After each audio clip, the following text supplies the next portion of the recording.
This is the Battle of Iwo Jima from any web of exchange. Hi, I'm Griffin Johnson, the Armchair Historian. Today's video, the Battle of Iwo Jima. NordVPN for making this video possible. More on that later.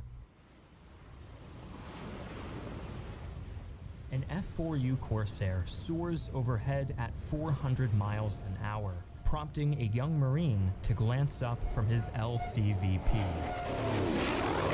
Yes. Everywhere around him, hundreds of landing craft plow through the waves toward a black sand beach. To his left, the 554-foot Mount Suribachi towers over the desolate island, which for the past 3 days has been subjected to an intense bombardment. One of the many battleships behind him fires a salvo.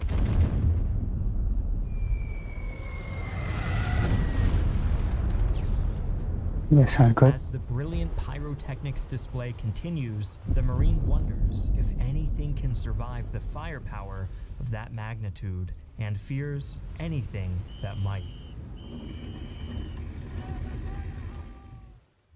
By 1944, American forces had penetrated Japan's outer line of defense in the Pacific and were working their way towards the inner line. Following the capture of the Marianas in August, the Joint Chiefs of Staff decided that the next target would be the island of Iwo Jima. Capturing it would give the American B-29 fleet bombing Japan emergency landing strips. But even more importantly, the island could be used as a staging area for the anticipated invasion of Japan. Preparing for a storm.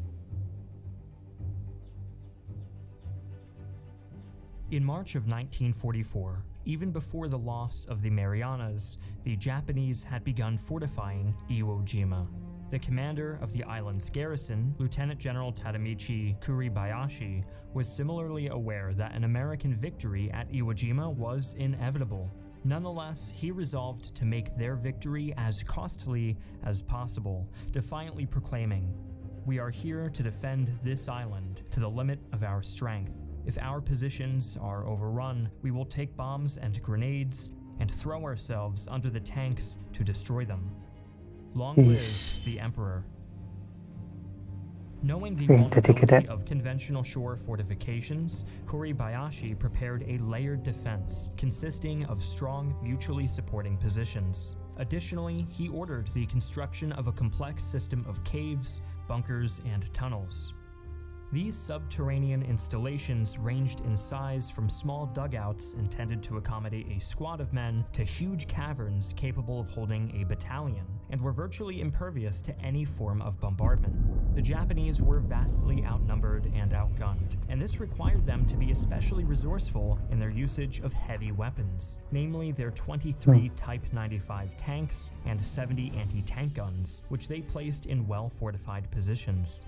After almost a year of preparation, the Japanese garrison had grown to 21,000 men, and more than 19,000 yards of tunnel had been excavated. During the planning of his defense, Kuribayashi had also developed an innovative battle plan which would allow the Americans to land unopposed. When they had advanced about 550 yards inland, the Japanese would deliver concentrated fire from automatic weapons and artillery positions across the island. Unlike Kuribayashi's tactics, the American invasion plan was conventional and straightforward. Overseen by Fleet Admiral Chester W. Nimitz, capturing the island was the responsibility of the 80,000-strong 5th Amphibious Corps, commanded by Major General Harry Schmidt, and consisting of the 3rd, 4th, and 5th Marine Divisions. The 4th and 5th Divisions would land side by side on the eastern beaches, with the 4th on the right and the 5th on the left. Then they would pivot right and advance toward the northern end of Iwo Jima. Simultaneously, a regiment from the 5th Marines would capture Mount Suribachi. Meanwhile, the 3rd would stay in reserve. To soften up the island, General Schmidt requested a 10-day naval bombardment. However, he only received 3. If all went well for the Americans, they would capture the island quickly. But as the old adage goes, no plan survives contact with the enemy, and especially not this enemy. In the RAM. At 8:59 a.m. on February 19, 1945, the first wave of Marines waded ashore. In accordance with Kuribayashi's plan, the Japanese held their fire, leading some Marines to mistakenly think that the bombardment had destroyed them.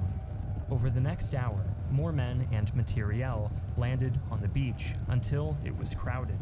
Shortly after 10 a.m., the island exploded into fire and chaos. Derek Wright, author of Iwo Jima 1945, states that everything from machine guns and mortars to heavy artillery opened up on the beach, quickly transforming it into a nightmarish bloodbath.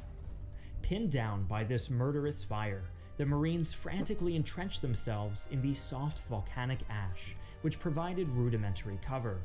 The ash was slippery and difficult to traverse, and so they could only inch their way forward until the Seabees, also known as the Naval Construction Battalions, bulldozed makeshift roads through the sand.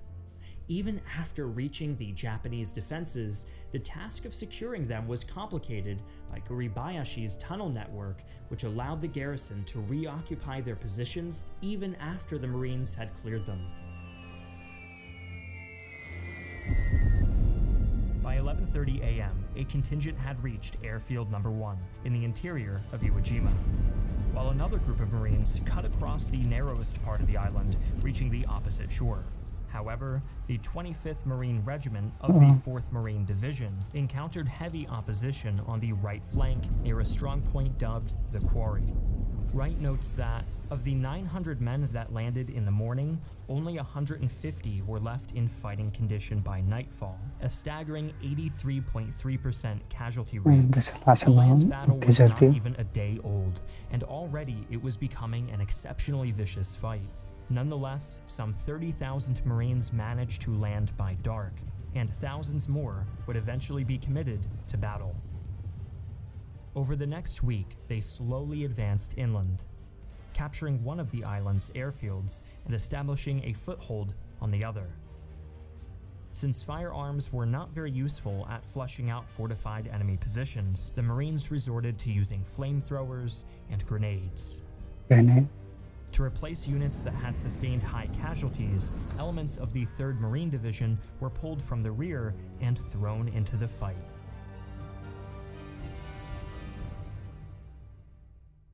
General Kuribayashi had expressly forbidden any banzai charges, deeming them futile. Instead, the Japanese employed guerrilla and infiltration tactics in order to chip away at the Americans and prevent them from operating safely. Because of this more passive approach, Japanese casualties remained relatively low and morale remained relatively high. First Lieutenant Sugihara Kinryu kept a meticulous diary during the early stages of the battle, and on February 22nd he wrote, "This is a winning battle. Be persistent. We must definitely build the foundation of victory for this greater East Asia war."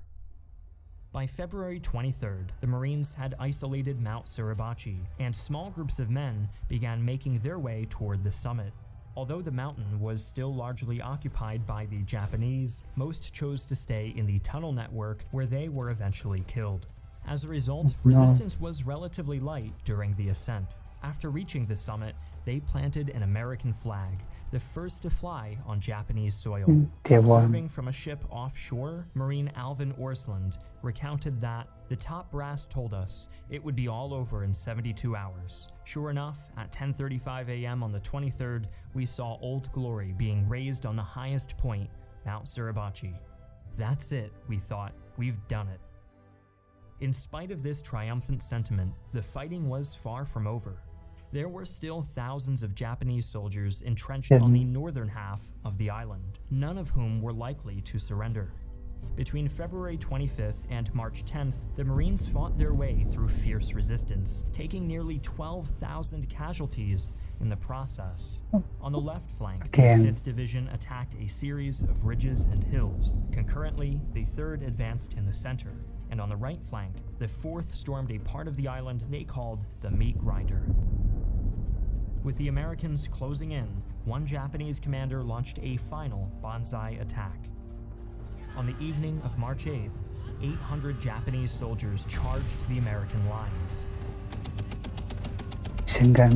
Although it was doomed to futility, the Japanese still managed to inflict 347 casualties at the cost of Jeez. 784 dead.